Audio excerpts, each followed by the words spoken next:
this week we have Patrick Folan, is it, from I Am Sold, a nationwide auction house. Do you want to talk to him while you're... Yeah. Patrick, are you live with us now? I am indeed, Carol. How are you? Okay, good, thank you. By the way, I'm so sorry, listeners, we had some technical difficulties there, but we now have Patrick Folan from I Am Sold. That's Nationwide Auction House. Patrick, you're very welcome, and thank you for joining us this evening. And thanks, Carol, and thanks for having me and giving me the invitation to have a chat. Oh, I'm delighted, Patrick. So, Patrick, I Am Sold auction. So, you're behind the Connacht and Munster auctions, and what other auctions? Yeah, so we run the Connacht, the Munster, the Leinster property auction, and we've just launched into the Northern Irish market as well. So we're nationwide in the Republic and just launching into Northern Ireland as well. So we have a fairly good spread across the country. Oh, very good. And what auctions do you have coming up over the next couple of weeks? There's quite a bit happening at the minute, so we're busy. So this week we have an auction in Munster. So we're down in Cork on Thursday. And then the following week we've Leinster coming up, so we've two busy weeks ahead of us. Okay, and are these online? No, these are the public auctions. We run both. We run online auctions and we run public auctions. We've already had our first run of online auctions about 4 weeks ago, and now we're into the first run of public auctions. So these will be public events held in the Rochestown Park Hotel down in Cork, in Cork City, and then in the Clayton Hotel in Liffey Valley in Dublin for the Leinster auction. So we'll be in both public auctions. Oh, very good. And so obviously anybody who's interested in properties coming up in the Leinster and Munster auction can go to your website there at I Am Sold, and that's under Leinster auctions and Munster auctions? Yeah, so we have the regional website. So we have the I Am Sold as the properties nationwide, and we're dealing with a pretty broad range of properties, anything from residential homes, 3-bedroom semis, a lot of commercial investments, agricultural land. So yeah, there's a good mix of properties on there. All the properties nationwide are on the I Am Sold website, or more regionally we have connachtpropertyauction.ie for Connacht, Leinster for Leinster, and Munster for Munster. So we have the regional websites divided up as well. Patrick, excellent. Bryan Foxley, just as a matter of curiosity, Patrick, I'm just curious as to know what the trend is now in relation to property selling. Is it true, as you said, public auction there, or is it? I believe the computer now is becoming very popular to bet online. Yeah, absolutely. So I suppose the online auctions have probably been the biggest shift maybe in our market in the last few years, or the online platforms. So we were the first online auction company to come into Ireland about 6 years ago, but since then there's been 5 or 6 others who've probably launched to the market. The online side of things is obviously the way the world is going in general, and I suppose it's the transparency, it's maybe the time frames, it's the access to information that the online auctions provide that maybe vendors are choosing to go down, and also buyers as well. So each year I suppose, we're seeing a growth. Would the online site be something like eBay? You can see how much is being offered for a house, or how does it actually work? So it's a bit more to it than eBay. So in terms of the online auctions, so they're set on a particular day, and they're usually open for half an hour slot. So for 6 weeks before that, or sometimes more, we'll be marketing the property, we'll be doing viewings, we'll have it in the papers and the websites, and obviously interested parties are going to make contact, they're going to talk to us, and get out to see the property first and foremost. That's always the first step. Then if they're quite interested, we can send them on the legal pack. So one of the big benefits of online auctions, or auction in general, is the legal pack is available at the start.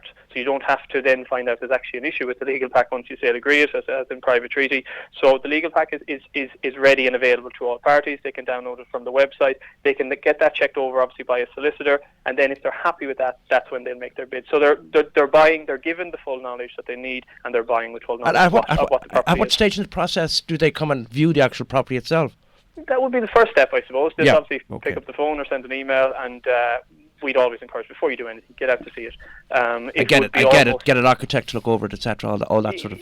Well, get out to see it themselves usually first of all, see if they like it, and then if they're quite keen, they might get their engineer out or their architect out to have a look at it. But first step is always just to see if it suits them.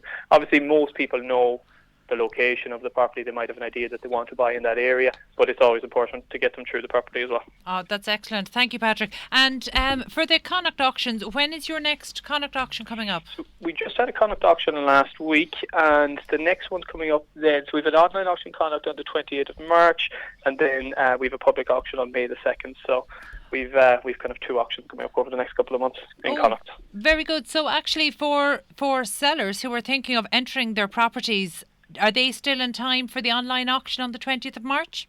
28th of March. They are, 28th. yeah, just about. I suppose the minimum time period we like is the 4 weeks, but ideally a little bit more than that. But absolutely, we can talk to parties if there's vendors thinking about selling their property. The first step for us is to make contact. We'll send a valuer out to value the property, give them some advice in terms of the marketing, and then if they're happy with that, we can aim for 28th of March. Okay. The May auction, the June auction as suits them. Oh, very good. Tell me, in auctions, with the multi-lot auctions in Ireland, there was certainly a preconception a couple of years ago that a certain type of property was auctioned, and obviously going back to 2011, 2012 and 13, we were certainly looking at potentially or likely distressed assets, and that hasn't been the case for the last number of years. So can you maybe profile the types of properties that you have in auction and coming up at auctions at the moment? Yeah, well, absolutely. And the history of auctions were maybe 10, 15 years ago, auctions were used for the trophy homes, maybe agricultural land. That was kind of the go-to for those type of properties.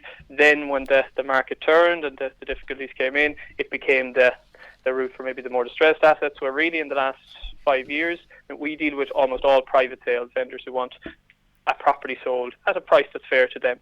So the types of vendors we're dealing with are quite broadly ranged, but by and large, they're vendors or sellers that want a reasonably quick turnaround. They're not people who want to say, I'll put my house on the market and see how it goes and we might buy another one if we get the right price. Those type of vendors are probably not going to suit auction because it's a faster process. But any vendor that wants to sell within maybe a couple of months and have it closed within a month or 6 weeks after that, that's really the type of vendor that comes to us. So that can be your first-time buyer who's trading up and maybe they have a deposit or an eye on another house and they want to get their own maybe property sold quite quickly. It could be probate sales where there's been a property passed on to maybe several family members. They want transparency, or anyone really that wants the push of the auction. So there's a lot more advertising that comes with the auction with ourselves. So maybe parties might come to us to get it into the UK. We're the largest auction house in the UK as well, so we'd have lots of UK buyers.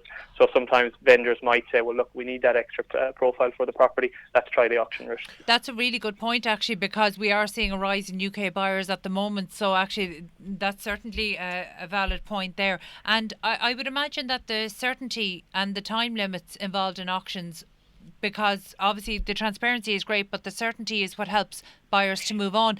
But tell me, or the sellers to move on, but for buyers, are you dealing with many mortgage buyers or is it almost exclusively cash buyers that you're dealing with? Yeah, that's quite a good question because it's something we've been keeping an eye on over the last few years. So there has been a steady increase in mortgage buyers buying through auction, which is ourselves. That's interesting. Last year I have the stats which were 56% mortgage buyers, so more mortgage buyers than cash buyers buying through ourselves. The year before that it was 48%, so it was slightly the other tangent, and the year before that it was 45%. So we've been seeing a steady rise in mortgage buyers, and I think that's reflective of the market as well. There's more people with jobs that want to maybe buy a family home, and there's probably less people with cash. It's balancing up a little bit more. There's less people with cash looking for maybe cheaper investments. Very good, Patrick. That's certainly they're certainly interesting stats because certainly when we go back to where we saw the rise of multi-unit auctions in Ireland, they were almost exclusively cash buyers. So to see that rise over consecutive years to now 56% is a huge proportion there. So look, what we might do, Patrick, is come back to you nearer the time for the Connacht auction and maybe take a look at some of the properties that you're featuring then. Absolutely, that sounds perfect. We can have a further chat. Just finish up with you. How do you describe market conditions at the moment in relation to obviously auctioneering, particularly in the sort of Galway area? Yeah, so we've obviously a pretty good spread of what's happening. The Galway City market has performed particularly well. Obviously, that being the biggest hub of property in Connacht, that had performed very, very well for the last few years, but probably saw the market level a little bit towards the back end of the year. That was probably due to two things. One is mortgages. I think the prices have gone up quite a bit, and the lending side of things is still quite restrictive. So there might be a bit of a slowdown in growth. Still seeing growth, but maybe instead of the 10% we had been seeing, we're now probably seeing 5 or 6%, that type of thing. And then outside of Galway City, which we do a lot in as well, your Galway counties, your Mayos, your Leitrim's and Sligos, we're seeing probably quite good growth still. Probably is that tourist traffic going to Mayo, or what type of what type of buyer is that? Depends on the asset. Obviously, there's lots of people buying for their own use in Mayo, but yeah, we would see that. We would see, actually, we mentioned the UK market. We'd see lots of buyers looking to buy from the UK and from Dublin as well, actually. So there's a good influx of probably external buyers into that market. So it's a mix, I suppose. Okay, and I think you're echoing trends that we're seeing in other regional cities as well, that there has been somewhat of a slowdown, but yet there is still demand there. So, Patrick, thank you so much for joining us. That was Patrick Folan, Director of I Am Sold, the nationwide auction house. Patrick, thank you so much for being with us this evening. And thanks, Karen, and thanks, Bryan. Stay tuned. After the break, we'll have Andrew Farrell, CEO and founder of Block Angel, in to join us. On 93.9 Dublin South FM. Oh, will you look at them go? I wish I had their energy. They're good for the soul, though, aren't they? I can't imagine life without Lucky. But he might outlive me yet. Oh, well, take my advice and sign up for a Dogs Trust Canine Care card. It's completely free, and it's given me such peace of mind since I did. What's that? Well, it's simple, really. It means if you pass away before Lucky, Dogs Trust will take him in and give him the care and love he needs until they match him with the perfect forever home. That sounds terrific. How much did you say it costs? It doesn't cost a cent. Great. How do I sign up? Just text CARE to 50100 and they'll call you with more information. Or you can go to dogstrust.ie. Well, that's wonderful advice. I'll do that right away. Here, Lucky. Good boy. Whatever loan you're looking for, wedding loans, holiday loans, car or home improvement loans, make sure you talk to your local Capital Credit Union, where there are no hidden charges or early repayment penalties on your loan. Loans subject to approval, terms and conditions apply. Capital Credit Union Limited, regulated by the Central Bank of Ireland. Senior Line is a confidential telephone service for older people. Free phone 1800 80 45 91. We're open every day of the year from 10 a.m. till 10 p.m, including Christmas Day and New Year. So it's free phone 1800 80 45 91. We're there if you need someone to talk to and need someone to listen. We're older people too, so we will understand, and we're very good at listening. Did you get the Senior Line number? It's free phone 1800 80 45 91. Your community radio for South Dublin. This is Dublin South FM. And welcome back to Property Matters here in Dublin South FM with Bryan Fox and Tallon. You can contact us on Twitter at iPropertyRadio or email hello@iPropertyRadio.com or text the show at any time on 087 939 2000. Okay, so our next guest in studio here with us is Andrew Farrell, CEO of and founder of Block Angel. Andrew, you're very welcome. Thank you very much. Good to be here. Thank you. You might just let us know what exactly is Block Angel. Yeah, so Block Angel is a communication and administration platform which is specifically designed for the multi-unit management industry. So it's specifically designed for block management. So when we say block management, we mean apartment blocks, and it's basically a stakeholder interaction piece. So let's break that one down. Yeah, okay. Is that a WhatsApp group for a building? No, people, you can very much simplify it and say, is it a WhatsApp group for a building? But that's exactly what management agents don't want. Is a WhatsApp group for a building, right? So, but what we do is we do leverage mobile technology. So we've a mobile app and a web app. Which basically solves the problems that exist in the relationships that you have in multi-unit management. So, like going through the relationships, you've got a resident who's an owner-occupier, you've got a tenant, you've got an owner who's an investor, and then you'll have the management agent, and then also suppliers who, maintenance contractors who service the building, and there might be an on-site caretaker, and in some cases you'll have a concierge in some very fancy blocks. But for the mainstream block management, the kind of problems that directors and owners kind of face is that, and this comes up quite a lot, is that there's often a lack of communication between management agents and the directors and owners. And there's a kind of a perception amongst unit owners, investors, owner-occupiers, that there's a lack of activity on the part of the management agent. So our platform basically brings in all the stakeholders involved in multi-unit management, and there's a mobile app for residents and tenants, owners, where they can receive instant messaging from their management agent. They can view documents pertaining to their management company and the building. They can report maintenance issues and be updated as those maintenance tickets progress.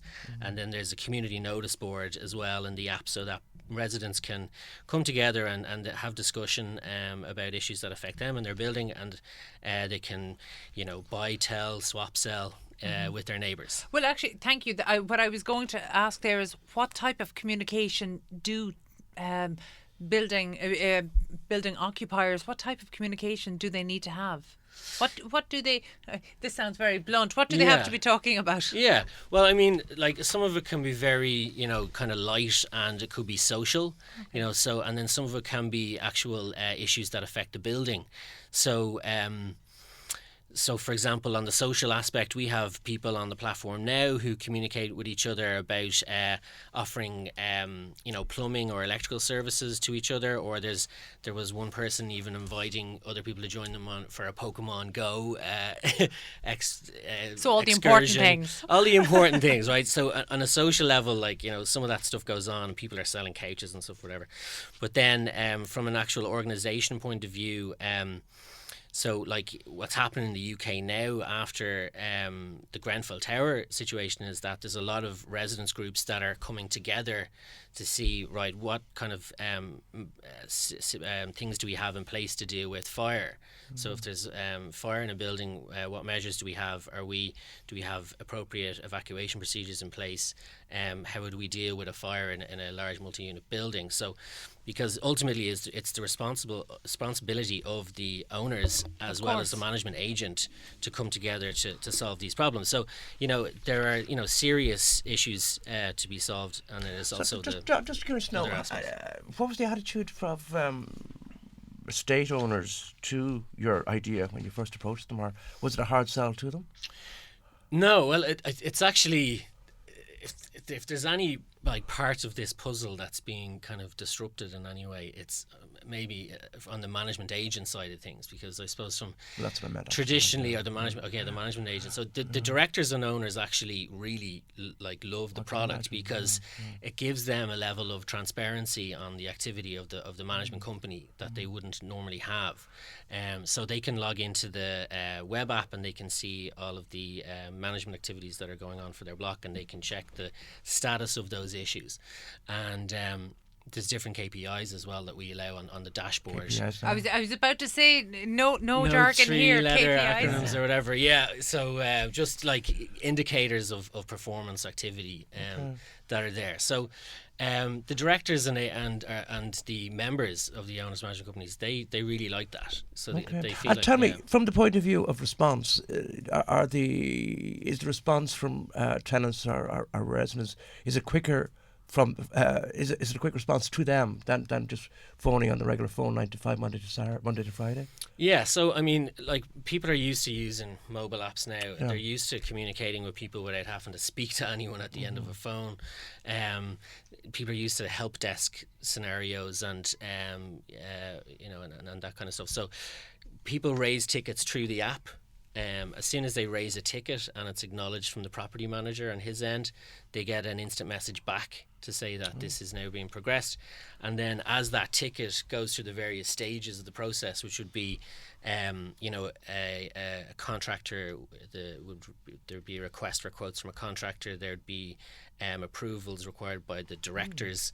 It might be out then, being so it's very scheduled. Like blockchain as well, isn't and it? then to a degree where there is that constant level of accountability of things. Exactly, I wouldn't describe it as blockchain. Blockchain. That's a ledger technology, which it's not. But you can see that there's a record of everything, of the whole process going on. Yeah, exactly. There's a record of how tickets are being progressed, and from the management agent's point of view, it's good for them, because when the owners, the members and directors go on to the web app, they can see how all these different tickets are progressing, and whether it's proactive maintenance or reactive maintenance. It answers people's questions about, what's happening with this, what's happening with I thought that we were getting the windows cleaned. I thought that the gates were going to be fixed. I thought this. So they can see what's happening with all these issues, which puts them at ease, because most phone calls that these management agents get are from disgruntled occupiers who say, "Why hasn't this been done? Why hasn't this been done?" Yeah, and actually that brings me to probably a very basic question. I can absolutely see the benefits for tenants, but what are the benefits for these owner managers? Because I'm, like I said, I can see the benefits absolutely for the occupiers. I can see, is this not opening the door to headaches for the owner managers? Yeah, well, look, it's first of all, the benefits for the management agent are that, I mean, there's immediate kind of return on investment in that, you know, you can pretty much eradicate printing and postage budgets straight away, because you're using instant messaging, you're using digital communications, and now with memorandums you can change whether financial information is delivered electronically or not. So you can pretty much eradicate printing and postage budgets from the start.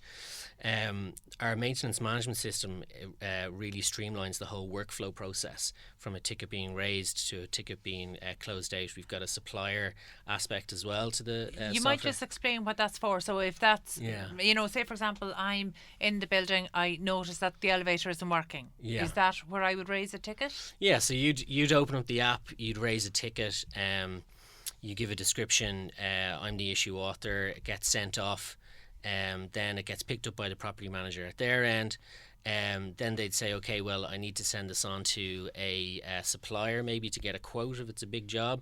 So they can do that and then get the quotes back, and the information can sit on the system then, and the director who might need to approve this work, say if it's over a certain amount of money where it needs director approval, the director can approve that on the web app, and then the process moves along then in terms of sending out the work order, scheduling the job, I see you've got a new getting it version done. of your app coming up as well. It allows owner management company directors. Maybe you'd like to talk about that for a moment? Yeah, so we've a new version. So basically, I'll give you a bit of background.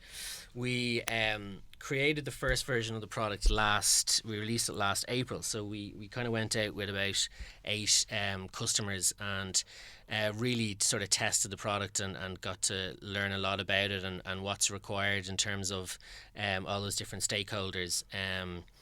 And then basically we got all those learnings and findings, and then went back into development full time from say last October, and we've just been working on that for the last 6 months, and the new version of the product is going to be released at the end of March.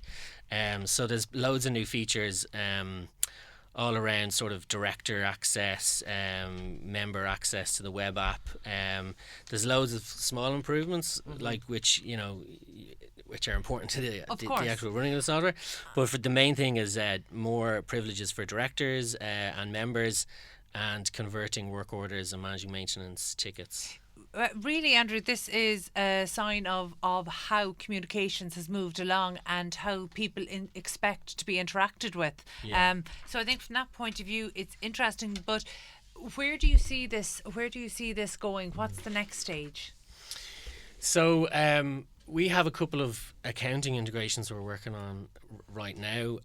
So it's going to be a full sort of 360 service offering, where we have the communications and the maintenance and the finance piece all within our stakeholder engagement Block Angel platform. So that's and that's not far away. That's we'll have those accounting integrations done in the next 2 months. So that's our offering in the short term.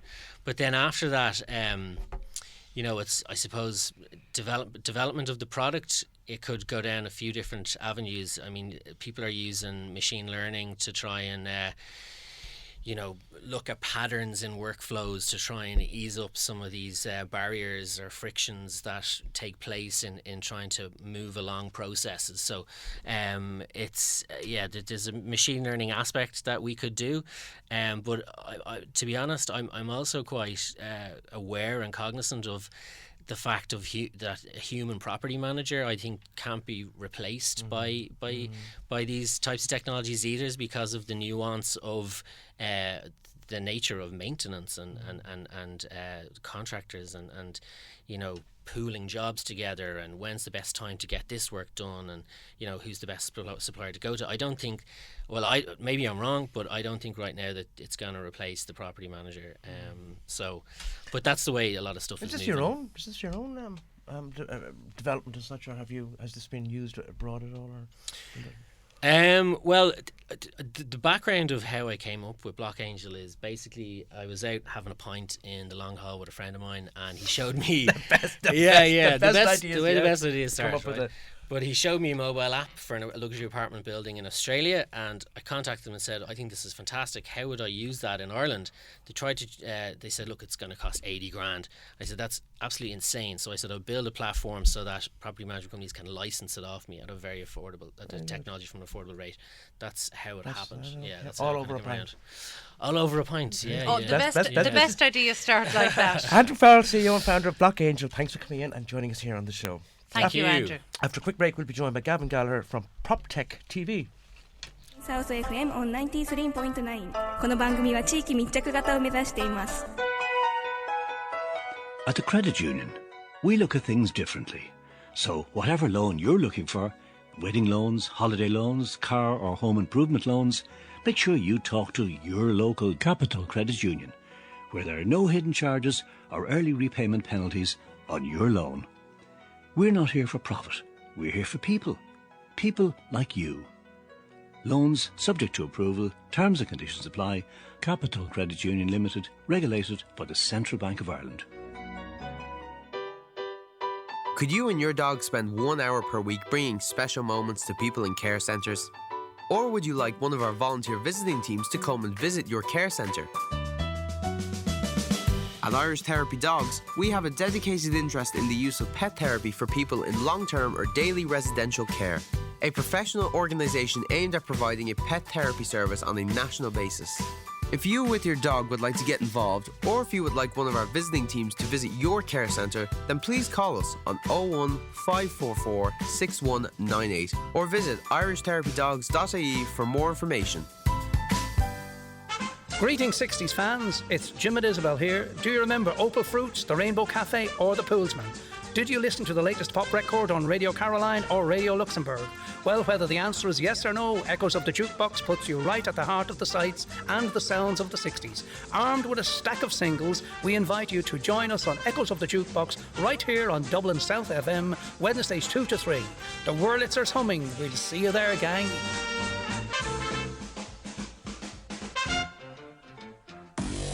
Broadcasting to South Dublin on 93.9.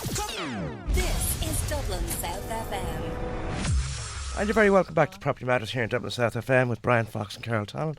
You can contact us on Twitter at iPropertyRadio or email hello@iPropertyRadio.com. So our next guest is Gavin Gallagher from proptech TV. You may remember we had Gavin in with us on week 1 and he's full of information, so we have him back again. So Gavin, we just start off with venture capital and the sector that seems to be growing at the moment, venture capital. Yeah, well, I mean, proptech in general, I mean, the amount of investment that's going into it is huge, and it's... Do we have a figure on that? Because it's something that's so hotly contested on forums and on WhatsApp groups and everything. You and I are following the same thing. We surely are. Do we have a figure? Well, it depends really. It seems to be the big debate is whether or not co-working is considered part of proptech or not. Of course. Co-working now. Co-working is kind of like what we work, you know.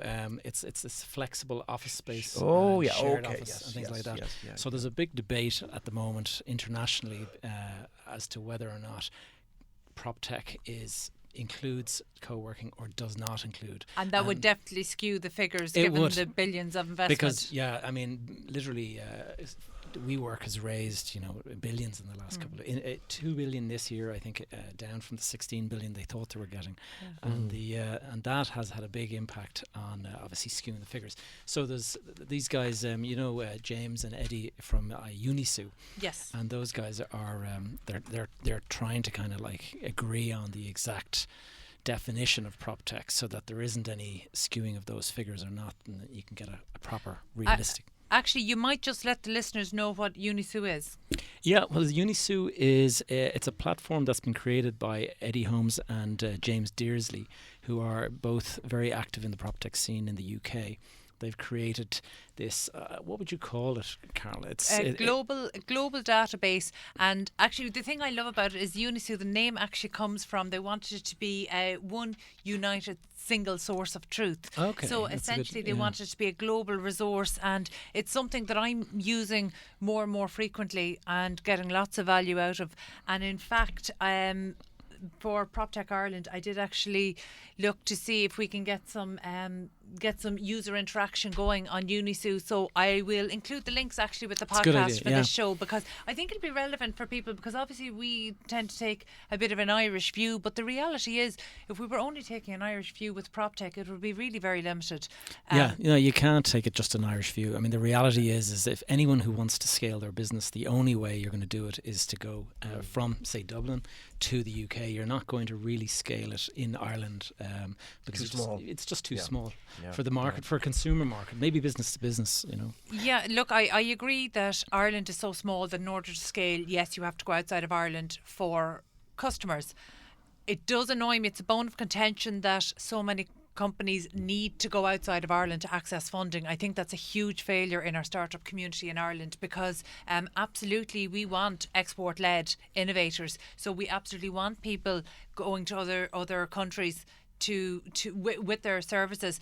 But what's quite disappointing over the last few years is that we're seeing some of the best companies are not able to access funding in Ireland, and they're going to London or to other countries and accessing that funding. So I do think that's a failure in our startup community. I would agree. Yeah, I mean, I think actually one of the benefits and the drawbacks of the Irish system is the fact that you have Enterprise Ireland, which becomes kind of a crutch for a lot of people. The venture capital people in Ireland will not invest until you've qualified for your sort of matching funding from Enterprise Ireland. And Absolutely, so whereas in the US you might get a decision in 2 weeks for the funding that you're trying to raise from a private bank, I take or from private investors. Private investors. Right, You'll get these guys will put money in. You'll get a term. If you go to China, you'll get a term sheet within a couple of hours. And so it's super fast decision making. So is there reluctance here then again still in relation to? It seems that the Irish venture capital people that I've kind of come across, they seem to be reluctant to anything unless Enterprise Ireland are on board. And so, but the problem with that is that it's a very long process to get them on board. So if you're going to go for your 250,000 investment, you're talking quite a few months of jumping through hoops and getting it exactly ticking all the boxes.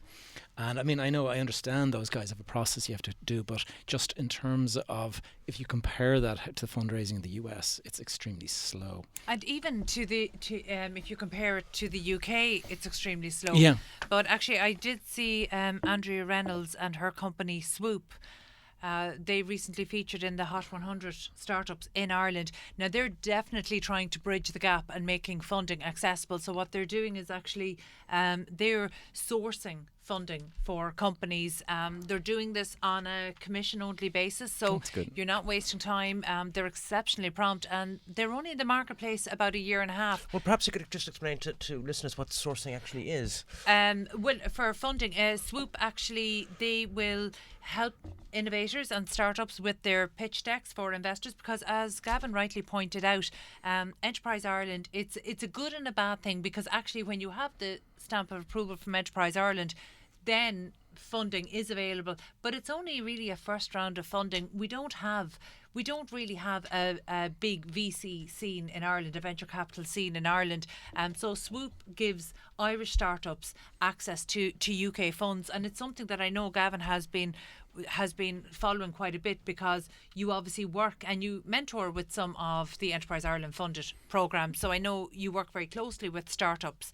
Yeah, I've done some mentoring for the guys in the Ryan Academy, the DC Ryan Academy, and those I've had actually one of the criticisms is that you get your 250 funding, but then after you've finished that, to the next stage, it's very difficult. There's actually the gap between that and say a Series A or something like that, which is like $1 million or whatever. There's this kind of ghost town, where you're kind of sitting in there in limbo, and it's very hard to make that gap. And Gavin, would you agree that sometimes there's a reluctance to say that about Ireland, because we have built this notion that we're some sort of startup capital of Europe, and the stats just don't bear that out at all. In fact, our startup community is probably lagging behind, but I do see proptech as being an opportunity for us to really make our mark on the startup scene. So, for example, last weekend, Enterprise Ireland and the Sunday Business Post published their top 100 startups, or hot 100 startups, and 3 out of the top 100 are proptechs. Now, considering we only have 67 proptech companies that we're tracking in Ireland at the moment, then 3 is actually quite a good figure. It is that. good. I mean, it's and proptech is really at its infancy. You know, it has only just been around a couple of years. I mean, okay, you could go back to 1994 or whenever it was that Daft started, which is essentially the first proptech kind of company to kind of come on the scene in Ireland. I love that you call it that, because most people don't recognise it as that, but it was in fact one of the first proptechs. It was one of the first. It was the first in Ireland, but it was also one of the first in the world. I mean, it was there before any of the American or English ones was out. You know? I think sometimes Daft doesn't get the credit that for just how innovative that it was. It was. So where does proptech go from here? Well, I think Asia is where it's all starting to happen now, and I mean, the US market is huge, and the funding going into it. The amount of, we were talking about venture capital, every year it seems to be doubling, and so it's been very, very fast growing now, and I think something like 8 billion in the last 12 months has been put into it. But I'm not sure. I think there might be a bit of a slowdown now. I think there's a little bit of uncertainty around the corner with Brexit and with Trump and all of these things. I just think there's a possible slowdown in the waiting in the wings, you know. So that's interesting. In terms of venture capital, in terms of everything, I think it's just, I think we've had a long run, a long sort of bull, and I think it might be sort of coming to the end. We're out of time. I would love to continue a conversation on venture capital, because it's something that I think is very controversial at the moment, and people haven't really got a good concept of what venture capital is. But for now, Gavin, we have to leave it, because time is out on us. It's Gavin Gallagher from PropTech TV. Sorry, that's your line there. No, well, actually, one of the things, Gavin, I'd like to ask you to do maybe is come back to us next month, and maybe we'll have a chat specifically about the PropTech scene in Asia, because I think that's something that is going to be hugely important. Great, love to. Next week, thank you, Gavin. Next week, we'll be talking about mental health in the property and construction sector, and what the property market is like down in the southwest. So we want to hear your thoughts on this, so please do get in touch with the show by emailing hello@iPropertyRadio.com. And we want to thank all our guests for being on the show with us today. Peter Bryan was on sound, Katie Tallon produced. We're back at the same time next week. Stay tuned for Bowl of Soul, which is coming up next. But from Karen Tallon, me, Brian Fox, that's it. Thank you. Thank you.